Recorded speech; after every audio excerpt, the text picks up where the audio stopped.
Awesome. Pleasure to welcome to the podcast Jaret Jawor, goalie from Mercyhurst. Jaret, welcome to the show. Thank you for having me. I'm Yeah, excited to be here. absolutely. Absolutely. Well, let's talk goalie. Let's do it. Let's get right into it. Tell me about the first time you ever jumped into goal. Do you remember that? I do remember. Well, I played soccer growing up, and I was a soccer goalie. And then I started playing lacrosse just because it was at like a camp that I saw, and I played attack. I didn't want to play goalie because no one really wants to play goalie right away. So I played attack, and then our goalie who also played hockey towards ACL. So we needed a goalie for my spring season, and I played soccer goalie. So I was like, why not jump into lacrosse goalie? How hard could it be? Little did I know, very difficult, and it would change my whole life basically. It's amazing so far. Oh, I love it. It's a good start. It's a good start. Mhm. Yeah, it is. It is. Well, I don't know. Soccer goalies can be very challenging as well, but it's got its own set of challenges, right? Yes. But what do you think? Being a soccer goalie and having that background, what do you think that sort of, how do you think that helped you as a lacrosse goalie? I think it helped me with a little bit of not being totally afraid of the ball, just Hmm. like being in that situation where you know a ball is coming at you, you got to stop from going in the net. Similar idea, ball flying at you, you got to be able to catch it, get it out, and push transition the opposite way. Yeah, that's interesting because, yeah, I mean, like soccer balls get shot at you. I mean, I guess just having the idea of like something getting shot at you and getting ready. Hmm. Um, and then I would say a lot of it because I played soccer growing up too, and then like well after my collegiate career, I was playing like pickup indoor soccer, Hmm. and they're like, "Yeah, we need a goalie," and I played goalie, and I was just like, I think I had a shutout, and they're like, "So like, how There you long you go. been playing like indoor soccer goalie?" And I'm like, "That's the first time I ever played," but it was so similar to me as but for a lacrosse goalie, just in terms of the angles and the positioning, and I imagine that helped Hmm. you out quite a ton, quite a It bit, did, right? yeah. Yeah. So it was a good adjustment from having a bigger net with a little bit of a smaller net. So I feel like that was a big help. Yeah. But yeah, it was a lot of fun. I was still very new to lacrosse. Like I remember my first time ever playing goalie. I didn't know that goalies had to wear like specific gear. So I was wearing like a midi chest protector and like midi gloves, just holding a goalie stick in net, which was not Oh, safe at all, but I had no idea. And then and no one my told coach you? came up. No, my coach came up after. He was like, "What are you wearing?" I'm like, Right. "This is lacrosse gear." And he's like, "No, that's not goalie gear." And then he got Right. me a bunch of stuff. And then my dad was like super scared after that. So he went out to like Dick's, got me like elbow pads as a goalie. It was the funniest thing. I was just so like, I was in sixth grade and I was really looked like a box goalie. I had shin guards, thigh pads. I even wore elbow pads. He got me like forearm pads, Yeah. basically every type of pad imaginable. And then slowly as I grew up, I just started taking all them off and then eventually just left with the stuff that you're supposed to wear nowadays. Well, I mean, I think all goalies should do that. In fact, there's nothing wrong with wearing pads. I've been Not at all. recommending this leg protection stack called what's the Pro Slides, and they're like Mm-hmm. they're little like compression sleeves that'll protect your knees and shins, and then this other one called the Thigh Pros, and they protect your thighs, and it's like same idea, like compression shorts with a little Yeah. bit of padding. So like you're still, it's not like the baseball shin guards where you get hit in the shin and you're like, did I just get hit? I don't know. You Mm-hmm. feel it, but like Yeah. you still get that protection. So I It recommend does goalies get you do that. very comfortable. I will say it gets you very comfortable where it's like it didn't hurt. Like that next play, like not Yeah. the mentality of like, oh, that hurt so bad, I want to step out. But it's like I made the save. Let's go next play. Yeah. And then you're a pretty tall dude, right? Like I know soccer goalies to be successful, like the goal's so big that like, the taller guys typically have more success because you can take one step and dive and hit that corner, right? Where the shorter guy Yeah, might not be able to get there. So talk to me about, I guess how you use your height as a lacrosse goalie. I am fairly tall. My mom's family is very tall. I'm 6'3", so I'm fairly tall. But I like to use my body a lot on saves. I feel like most of the time I almost use it too much, where I like just kind of play like a soccer goalie. But I use my body a lot for positioning and try to throw shooters off, especially when they're in tight. Take like a half step out, take away some of their angle, take away the netting that they're looking at, and to be Yeah. able to use my body to make more saves and to trap it and all that. Yeah. Awesome. The soccer goalies like, if the ball's like shot to my left, like I sort of I make the save with my left hand, right? Mm-hmm. Yeah. or do you dive across with your right? I don't know. You But usually my, dive with both, I oh, think. you Just do like you dive with both? yeah, you dive with both across. Like try to catch it midair. That's what a lot of soccer goalies try to do. Gotcha. Gotcha. Mhm. My question was going to be like, as a lacrosse goalie, do you ever find yourself, like if there's an off stick, do you ever find Mhm. yourself just kind of punching your left hand? I don't know if you're righty, right? Yeah, I'm already. Yeah. Punching your left hand to get it or no, like completely Yeah, different that techniques. actually happens a lot. When it's off stick hip, I'm always taught to punch to the ball, but sometimes my top hand's just not fast enough, and Yeah. I actually end up saving it with my left hand. Yeah. Yeah. Oh, that's cool. That's Mhm. cool. Awesome. So then how did you, once you switched over to goalie, how'd you go about learning how to make saves? I was very thankful that my mom found True Lacrosse. It was my club team, a local Yeah. one in the area, and it's getting more popular nationwide. I had Mike Gable as my goalie coach who played in the MLL. So he was very familiar with goalies and all that stuff. So he was like probably the biggest help for my lacrosse journey. And he basically just taught me. I went to all of his camps through the summer. He was my travel coach. He would always do lessons with me to just get me more familiar with the positioning, with clearing, with all like the little things that get into becoming a successful goalie. Having him there was just the biggest help. That's awesome. Gable's awesome. He Mm-hmm. presented at one of the lacrosse goalie summits. Like I want to say number one. And he was awesome. Yeah, I think he talked all about communication and Yeah. one of the things that he said like really stuck with me to this day. And this was like 5 years ago, Jared. Like I remember it. He was like, you know how like when there's a dog barking and like you could just tell by like how the dog's barking if it's a little dog or it's a big dog. Well, when you're a Mm-hmm. lacrosse goalie, you want to bring that big dog energy.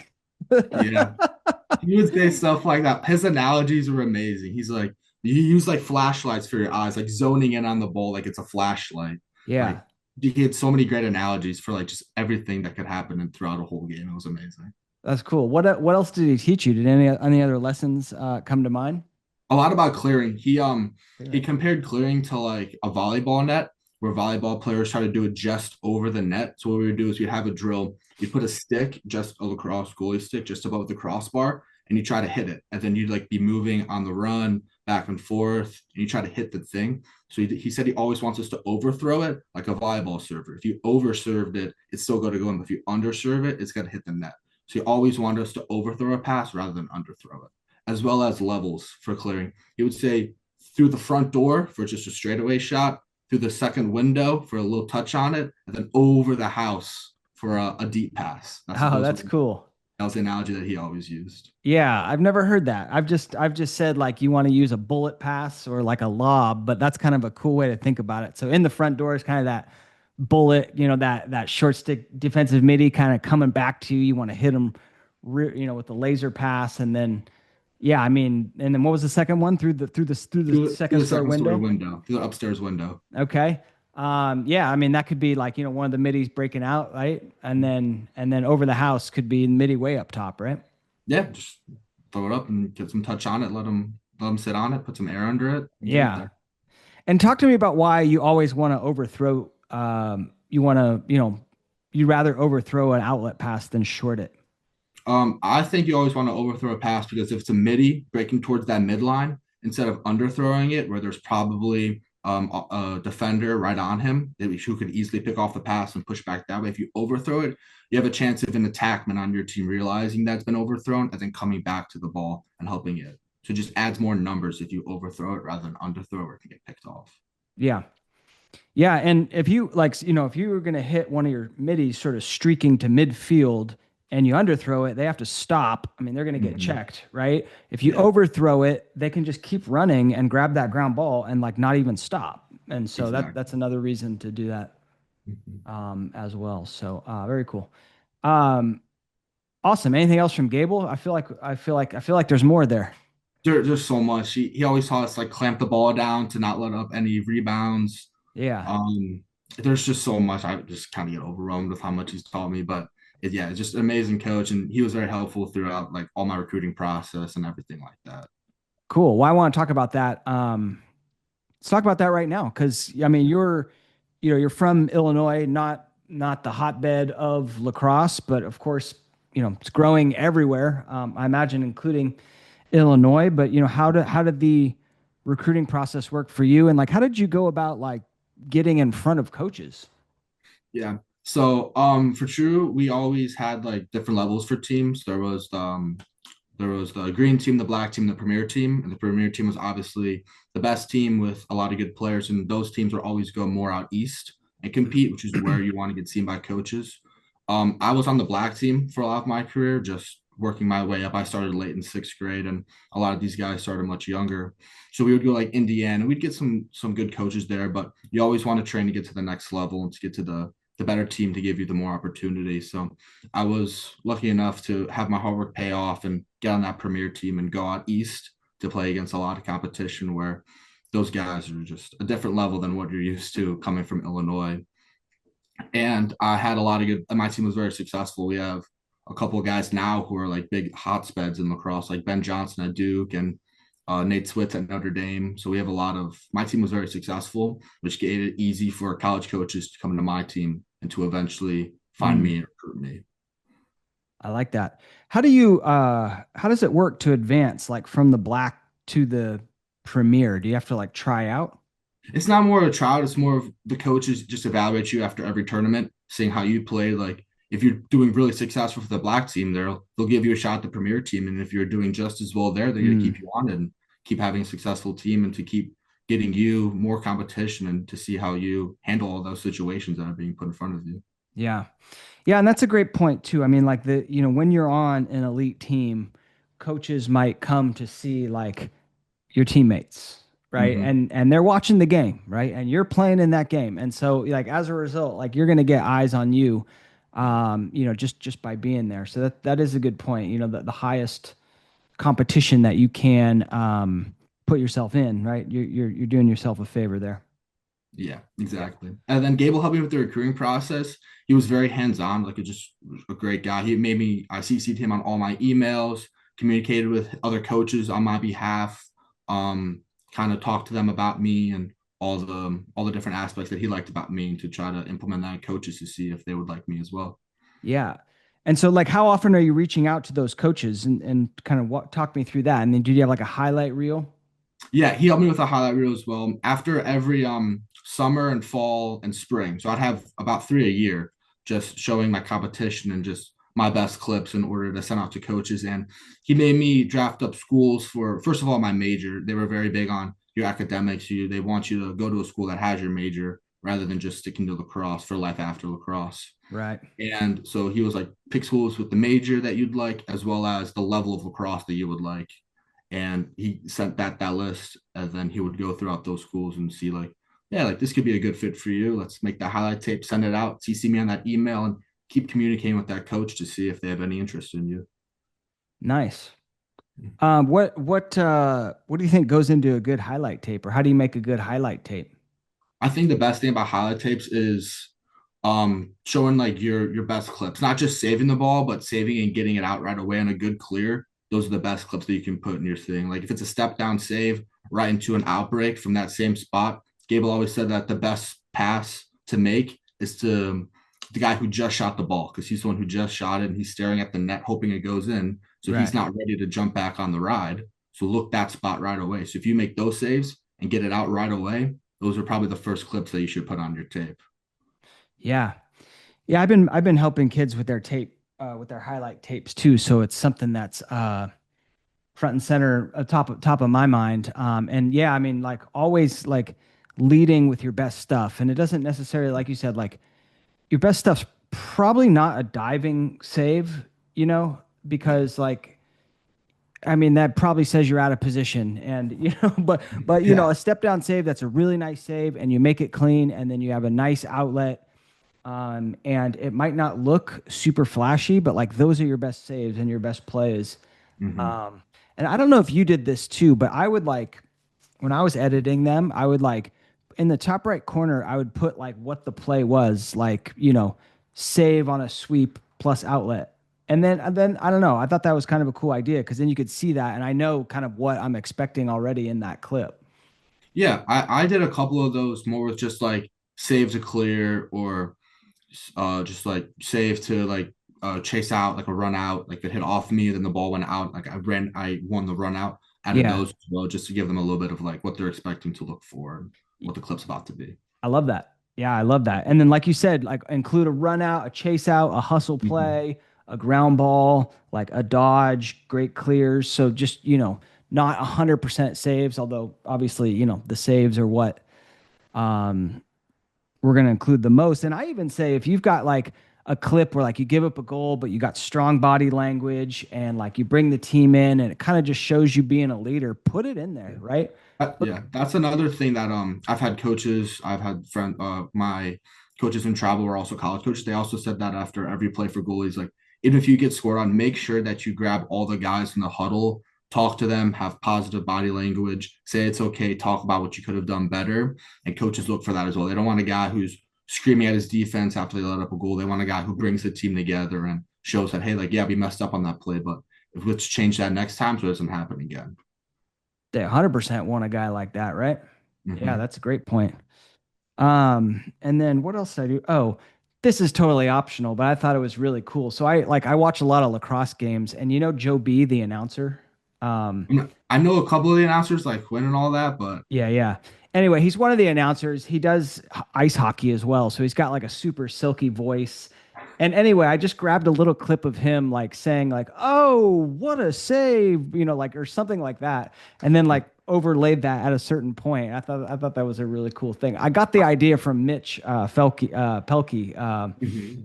I saw he did that for his highlight tape, and I'm like, that's an Yeah, awesome I've idea. I've done that as well. We had broadcasters for my high school game, and for my senior highlight tape, I added like the clip plus the announcer like saying all Yeah, I think it's the cool. I mean, at the end of the day, like these college coaches are people, right? And they want to be entertained. If they start watching all 100 videos and they're all super super boring and monotonous and all of a sudden like this yours kind of stands out, like I don't know.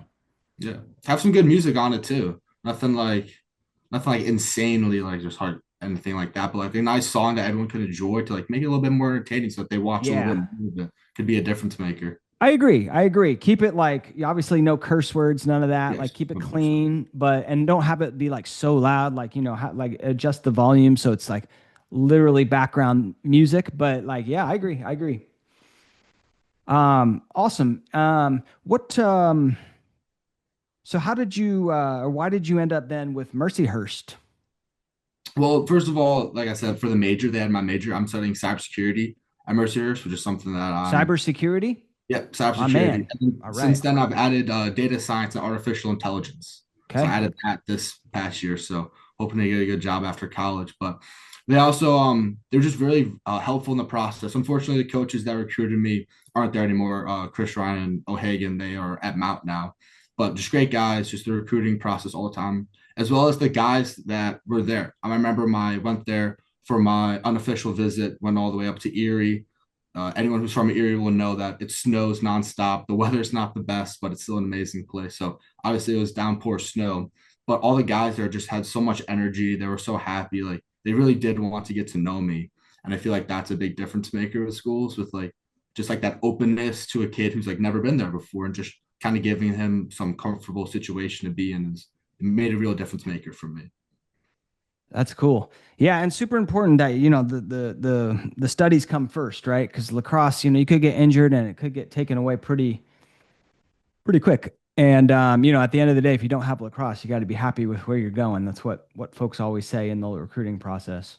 Mm-hmm. Um, and then so when you went there, they're D2, right? You get Yes. recruited to play Division II lacrosse. Did you ever consider going D1? Were you?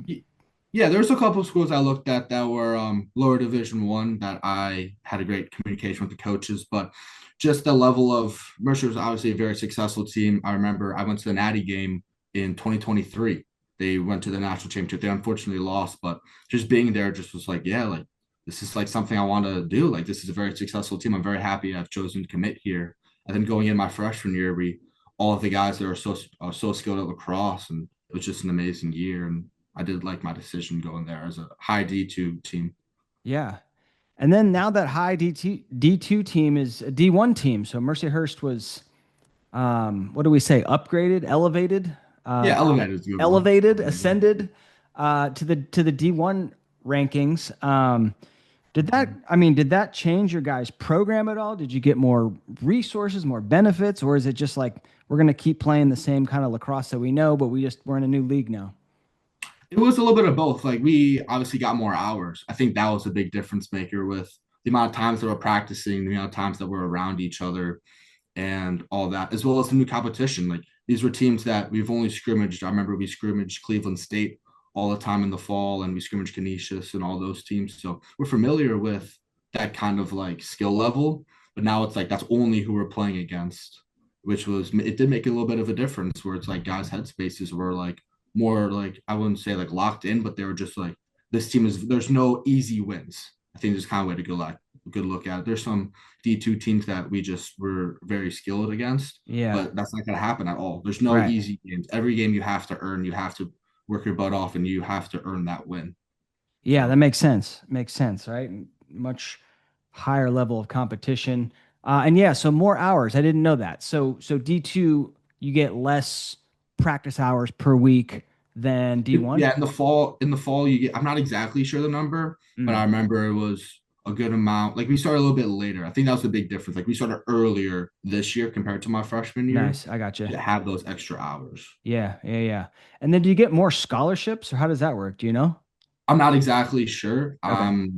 We did have a big class this year. I think we had 19 freshmen coming in, which is Wow. a fairly big class. So I'm not sure about the scholarship situation, but we Yeah. did change, like especially with the recruits we're bringing in. We're bringing a lot of talented recruits who want to play Division I ball, and they've been very good so far. We had a good freshman class this year. 19 freshmen. That's a lot, huh? Yeah, it was a big class. Yeah. Um, awesome. So if you had to go back and give yourself a piece of advice about the recruiting process, to the very young Jarrett, what would you say? I would agree with what you said. Like they're just human. They're just other guys too. Like they all love the game of lacrosse. Like it's nothing like too serious. Like they're just looking for someone to help their team, and you want to be that guy to be able to help the team, and just kind of be one of the role models and leaders that they're looking for. Love it.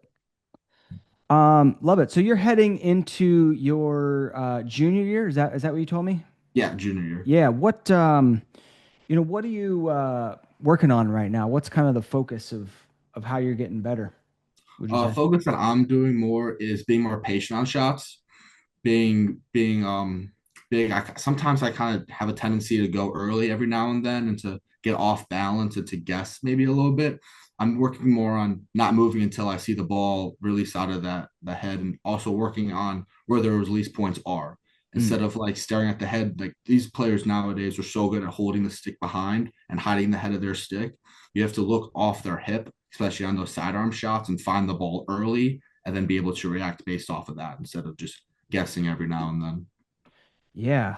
Talk to me more about that because I feel like a young goalie might not quite understand that. As a goalie, like obviously the quicker I can see that shot come out of his stick, like the I start my process of making the save, right? And Yeah. and sometimes, when shooters, at the advanced level, what they'll do is like they'll shoot right off somebody's hip. And like then as a goalie, like you don't see that ball until click, click, click, maybe like three clicks. Um, after he shot it, right? And you just Yeah. it ruins your reaction time. But yeah, so you're saying that all right, he's hiding the stick behind him. I'm sort of looking in this window or of where it might come out. Yeah, I think that's a good way of looking at it. You see the player, he has the ball, and then you kind of look a little bit to his side. If he's a lefty, look a bit as a goalie facing him, look a bit to his right. Don't stare directly at him. Stare like call it an invisible door. Stare at that door because that's where the ball is going to come from. It's not going to come from him. It's going to come from the side of him with the extension of the shaft. So if you look at that spot and when you see that ball and you track it there, once you find it, then that's when you're like, all right, I see it. Where's it going? Where's it going? Sitting tracking, you're sitting and tracking. And then once you see it released, that's when you make your first explosive move to the side that the ball is being shot at. Yeah. How are you working on the patience element? Is it like specific drills or is it just when you're taking shots? It's like that's kind of the talk track in your head. What I've been doing is filming myself. So I have a little tripod and I put that behind the shooter, and I have the shooters like a little bit in frame so I can see when that ball is being released and if I like twitch. Maybe it's like my knees go in or I shrink a little bit or my hand dips just making sure that I don't do any of those movements before the shot and just staying completely still until I see that ball fully released out of the stick. Oh, that's awesome. Mhm. That's awesome. Um, Afterwards, I'm gonna hit you up to see if you can send me one of those videos. Yeah, I'm getting shots tomorrow, so I can definitely All I'll right, film it yeah, because tomorrow. So I mean, I'm just envisioning like a perfect learning tool for the young goalies of like what that looks like of maybe moving early and then contrast that with being patient. So you're filming yourself, you're just making sure that like here comes the shot, haven't moved at all. And what are the common movements you might see, right? Like hands dipping hand down. dipping is a very common one. My college goalie coach says it all the time, like don't dip. And then especially like with the knees. I feel like a lot of goalies do that. I was a guy doing that a lot where I put my knees a little bit together, which lacks my explosive movement. So just being able to understand I'm doing it and then to fix it is a thing that could change your game. Yeah. Yeah. And then do you like do you set up with a pretty wide base or no? Yeah, I feel I have a really bad base. I know Gable is he's very traditional. He taught us the most traditional stuff, but I've always been told like play your game, what makes you comfortable and what leads to the outcome of a save and a clear is what does best for you. So I have my feet fairly wide out. I almost played not much. Well, one of my idols growing up was Jackie Cannon Yeah. on the who played for the Atlas. Yeah. Widest base I've ever seen. His knees were like almost pointing outwards just because like his base. So I'm a little bit tighter than that, just like more focused, like square up with the shooter, but they are fairly wide. Yeah. What advantages do you think that gets you, or why do you play like that? Well, one thing it is I know it's a little bit weird, but I have very large feet. I wear size 16 cleats. Yeah. So I have huge feet. I make a lot of kick saves. Let's So go. Of doing course. that, they almost put my feet in the bottom corners. This is kind Yeah. of what I look at it. Like if they're shooting that bottom corner, it's probably gonna hit my foot just because the surface area of my foot. So I do that a lot, and then I think it just helps with like those 5-hole shots. I saw the video posted there with the butterfly save. I do Yeah. that a lot too, where I like just drop down, my whole body gets there to the 5-hole shot. Dude, yeah, referring to Liam Entenmann. So he's Yeah. a real wide base guy as well. And I posted this video the other day of him warming up and like there's a shot to his 5-hole and like with that wide base, he essentially just brings his knees like together touching and goes butterfly Hmm. and covers that 5-hole.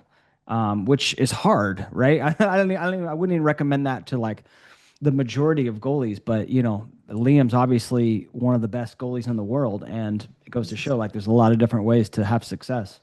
Yeah. How And about you? you do it too, right? That's what you Yeah, said? I do. Yeah. Yeah. So those 5-hole shots, I just get down to use my body a lot just try to make that full save. Yeah.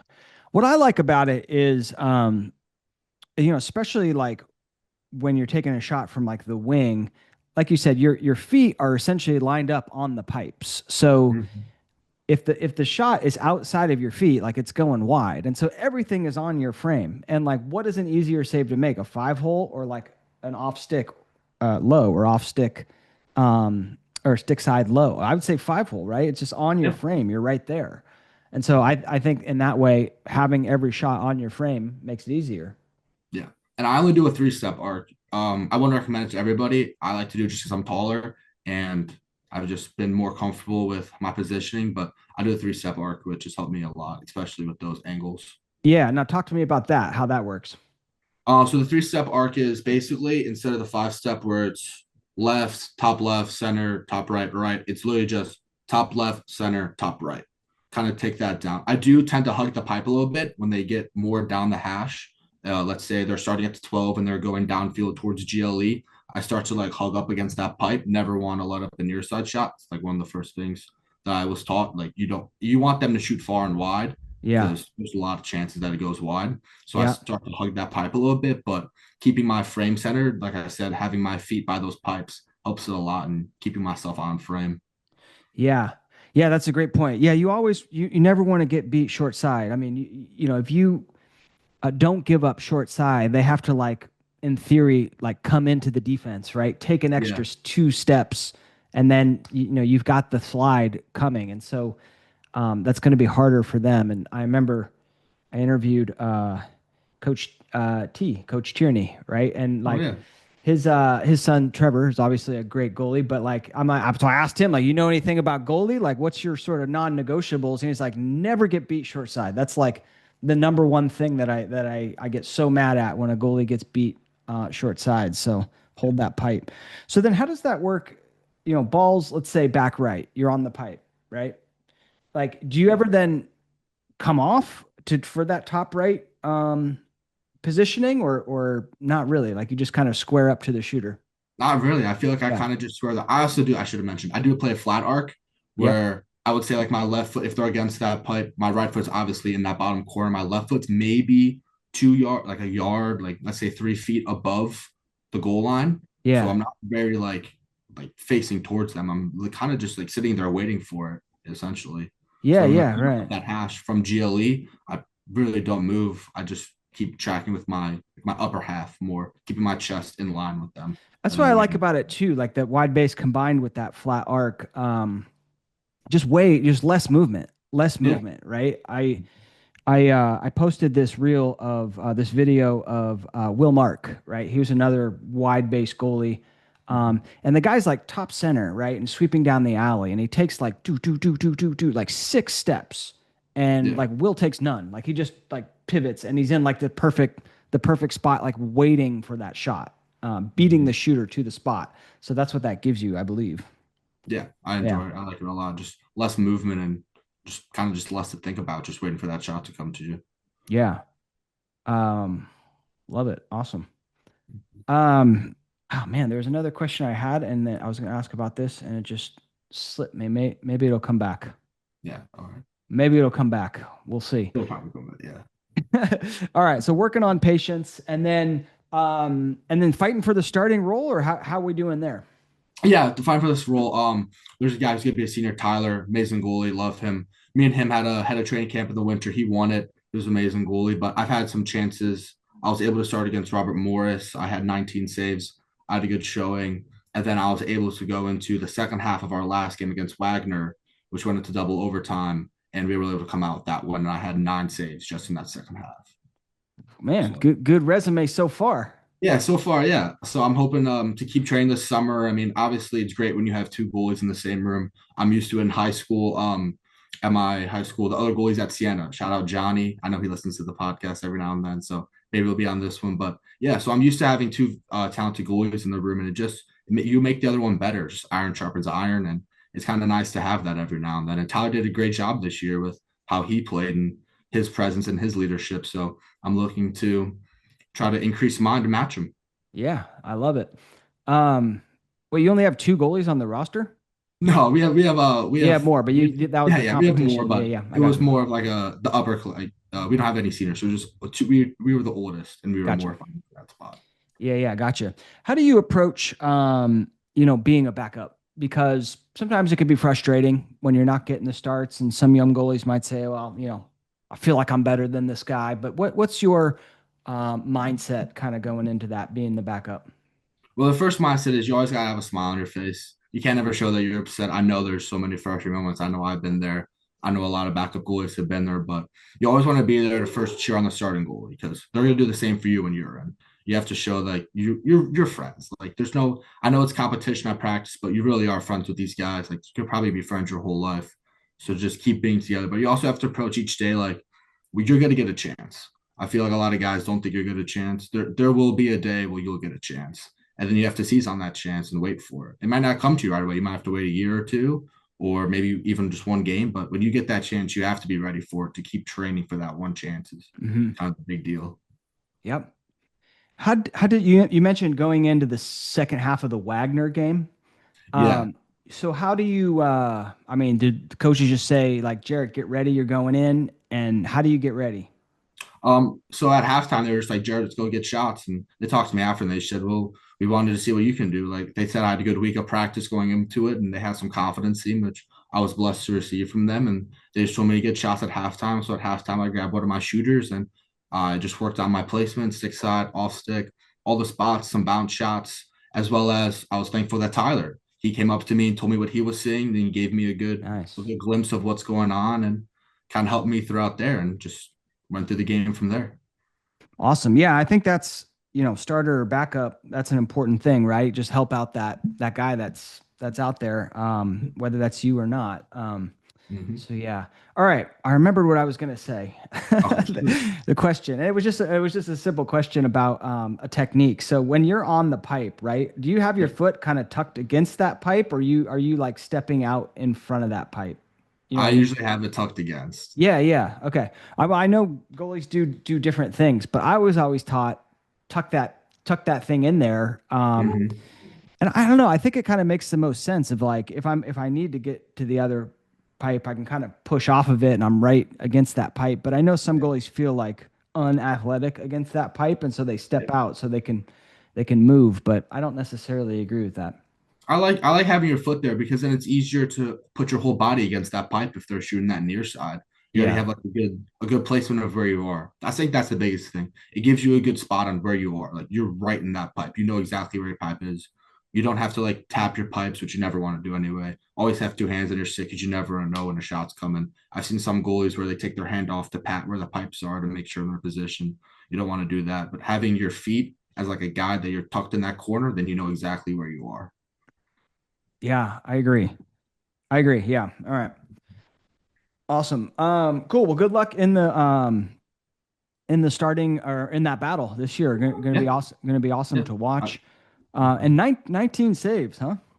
yeah, against RMU, they're a very good team. They ended up winning our conference, the NEC, and I have buddies on that team. And I just had a good game. I had a lot of shots, and I was seeing them every now and then, and was able to make some saves. Yeah. Is that your? I mean, is that your all-time high, or did you get more than that in high school?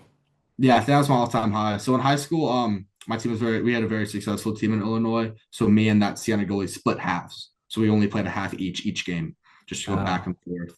Which that did help me a lot with becoming that backup and going in that second half where it's like you always want to make sure that you're doing something to stay warm. You never want to be that guy on the sideline who has a chance of going in and you're in your sideline jacket when it's cold and you're standing there with your gloves off and your helmet off. You always want to be able to be ready to go in the game because anything could happen. The goalie could get hurt, could get a flag, something could happen. So you always want to make sure that you're ready to go in any moment's notice. yeah. Yeah, some goalie asked me that on this event that I was doing. She was like, "Yeah, my coach, like, for some reason, they just tell me, like, they give me like 2 minutes heads up, like, you're going in, and how do I get warm?" And so I was like, "Well, first of all, like, try and chat with the coach and get a little bit more heads up." But yeah, I mean, to your point, just always sort of bouncing around, always like staying mentally locked in, because I feel like, especially as a youth, you can have you're not in, you're the backup, you're like looking around and you're like, oh, like, who's here? And you're sort of mentally not checked into the game. Mm-hmm. And then all of a sudden, like, that's very hard to turn on when they say, like, Damon, Yeah. you're in. So, Yeah. but yeah, Always always being bouncing ready. around, right? Yeah. Always being ready is a big important key to it. Just want to Yeah. make sure that, like, again, like any moment's notice, like you're in, Yeah. you're ready. Love it. Um, any like drills that you do or that you did, maybe that you did with Gable that you think are really awesome and worth sharing? Yeah. Do you know the ball drop drill where you have two balls? I think I've seen so. like NASCAR guys do that where they're here, then you drop one and you have to put your hand underneath, and that works with your actions a lot. Yeah. And then for like forward jumping rope is a good one, especially, and then the ladder drill as well. You always just want to focus on hand eye. I do hand eye a lot, like the juggling against the wall or just juggling in general, but you always want to make sure your footwork is dialed into with a agility ladder or a jump rope. Yeah, I'm a huge fan of jump rope. I like the agility ladder too, but jump rope to me was where it's at. Yeah. Um, because it is like, I mean, it's just like this plyometric movement of like getting those joints and Yeah. the feet like really springy, which is like what we need as a goalie. And then it's also like this coordination of using your hands and your feet together. Yeah. And if you're a young goalie and like you struggle with jumping rope fluidly, like and athletically, you're gonna have a really hard time making saves because like Mhm. we have to use our hands and our feet together. Yeah, you do. Yeah. Everything's got to go in one motion. So I think that's a good drill to use. Yeah, love it. Anything else, or is that's pretty much the main ones? And then just make sure you get shots. You never want to go a long time without seeing the ball, whether it's just your friends in the backyard or if you're young. I had like my dad shoot on me. He didn't really know how to play lacrosse, but still just seeing the ball and having that all the time was helpful to just make sure that you always have the tendency of practice. Yeah. Yep. Live shots, right? No replacement for getting those reps. Exactly. Awesome. What I was going to ask is, Gable's, I think he's older than me. And when I was learning, right, like the common school of thought was you always step out at the 45, Yeah. to sort of cut down the angle on the shot. Nowadays, like it's all lateral with the steps because I think, kids are shooting just so gosh darn hard that Mhm. like there's no reason to go out at it. Like just get your body in front of it. How do you approach that? Yeah, I mean, Gable, if he listens, he'll know he's the biggest 45-degree advocate I've ever met. He taught me always step at 45 Right. degrees. He's like, get the ball, go get it. Don't wait for it. Like, he was always a big that. But then I did see Goalie Smith post a lateral step, and I watch them every now and then. I have one of my buddies here who goes to Goalie Smith, he taught me about it. And I think just the lateral step, which I do now, kind of just changed the way I play. So I'm a big lateral step guy now, even though I was a huge 45 degree. I just How think lateral step just give you that split second more time to get the ball there. Because if you're just a little bit later on that, the lateral step could help you get there just in the nick of time. Yeah. So, and I was just going to ask how it changed your game. 'Cause you said it completely changed the way, but it was just, giving you that extra split second to get in front of Yeah, it. that split second, I feel it always just made the difference where it's making a save or getting your hand just over the top in time on those off stick side and just getting there a little bit faster. Love it. When you set up in your stance, you got those size 16s kind of pointing out a little bit, or are you straight at the shooter? I try to do straight at the shooter just because you want to push off sideways rather than like pushing off the front of your toes because they're not as strong as the base of your foot. So I do try to, I've been working on that as well, like having my feet like right at the shooter and turning my ankles in just to make sure I have that more power coming Yeah. off. But then, I mean, I guess if you're a wide base goalie, like there's not so much of a step. It's just kind of like moving your body. But then do you kind of open up a little bit or no?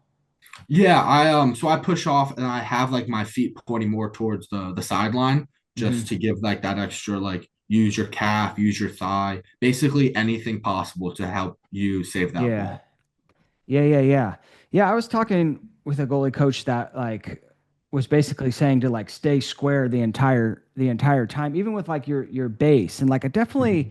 I think the chest stays square. Like there's no Yeah, question chest about chest should that, right? always stay square because you got no padding on the side. That's how you Yeah. hurt your grip. You always gotta make sure you use that chest protector. Yeah, but he was saying that, if I open up my leg and my hip, like my chest opens, and I was like doing it, and I'm like, I think they're two independent things. Like I can open up my hip and have my chest still be square, and I think then it gives you so much more area of the foot, the leg. It's just more athletic, I think. Yeah, I feel like that as well. Yeah. Awesome. Well, very cool, Jarrett. Thanks for coming on the show. You guys studied the mental game there? Is that kind of a big thing?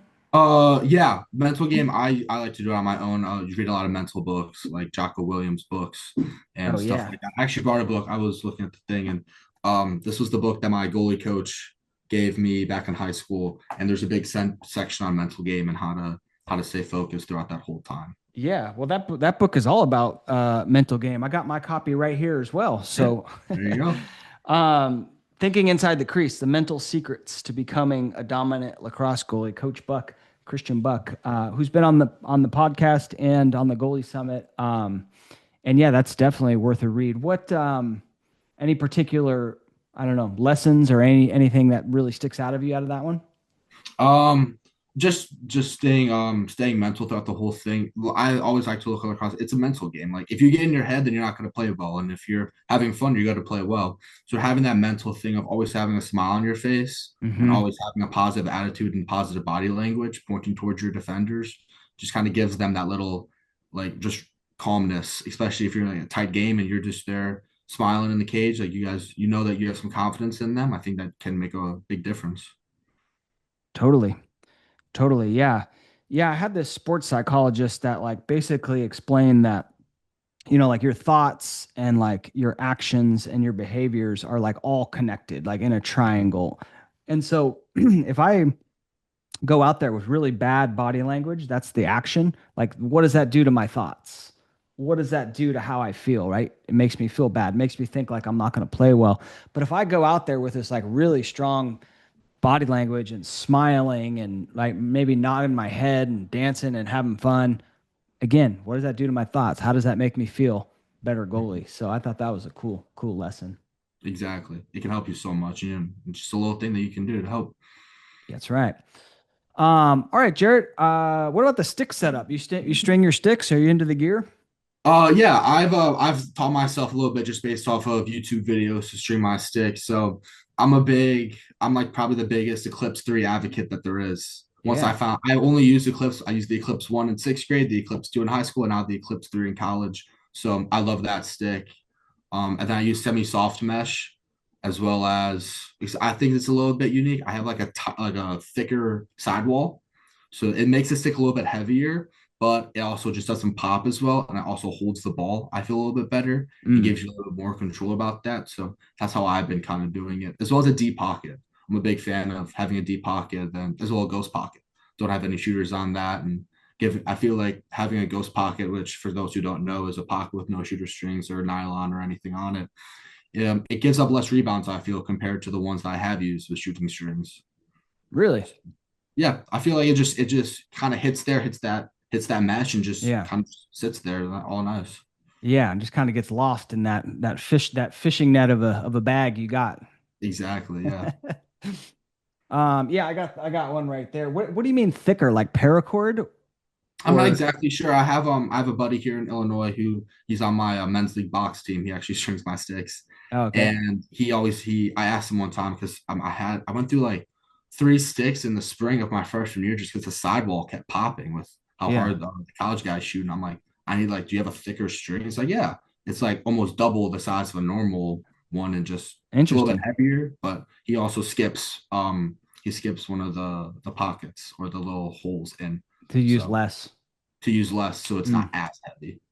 makes sense. Yeah. So I use Do you them. play box goalie as well? I play box goalie.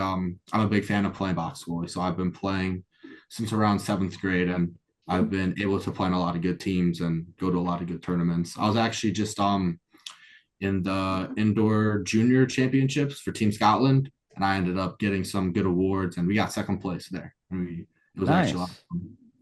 So I'm hoping to keep playing box as long as I can. That's awesome.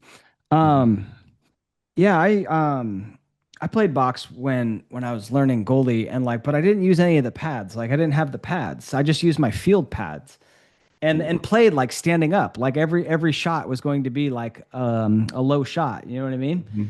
And Yeah. so then when people asked me like, well, should field goalies play box? I was like, I don't know. I got beat up and like it created this bad habit of where I thought every shot was going low. And but if you use all the gear, I mean, I think it can help out your lacrosse field game tremendously. I agree. I think box helps a lot, especially with finding the ball. Box, there's so many moving parts. Everyone's setting a pick. Everyone's coming in front of you. It's just helping you like track that ball and to see where it is a big Yeah. help. As well as putting your body in front of it. You don't have that second thought in box of, yeah, is this gonna hurt because you don't feel anything really. Yeah. So just putting your body in front of the ball is kind of how I've been doing it at field as well, just making some body saves every now and then. Yeah, I love that. I remember I asked Dobson this question and because he plays for Yeah. the Swarm, right? And I was like, when you transition back to the field game, do you kind of have like some box habits? Because like if a shot in box is to your off stick shoulder, right? It's bam, right? I mean, that's the movement. You just get your shoulder in there. So I was like, well, as a field goalie, it's more like I'm coming across with my hands and making that save. Do you ever find yourself like just reverting to that box technique? I have once in a while made a save with like my shoulder. We had a scrimmage the other day just for fun. I did make a save with like my shoulder, and I was like, "What the heck did I just do?" Like you just gotta like, it's kind of just a mental thing. You gotta tell yourself like, "Oh, I'm playing field." Like, make sure you punch your right hand rather than moving your whole, rather than just making the save with your body. Right, right. But no, box helps so much. I think it's Yeah. also, I think it's a little bit more fun just playing box every now and then. You have some guy trying to crease dive on you, and it's just kind of chaotic and in like a nice looking way. Love it. Mhm. All right, Jared, you feel like we hit on everything, or we almost didn't get the box thing. That came in at the last second. It did. I did. Yeah. I think, yeah. So yeah, I think it was great. Thank you for having me. Yeah, awesome. Well, thank you for coming on. Like I said, good luck in the upcoming season. And if you had to leave the goalies out there with a final piece of advice, what would that be? Keep smiling. Ask your defense if they're having fun, and you make sure you're having fun as well. Love it. Thank you.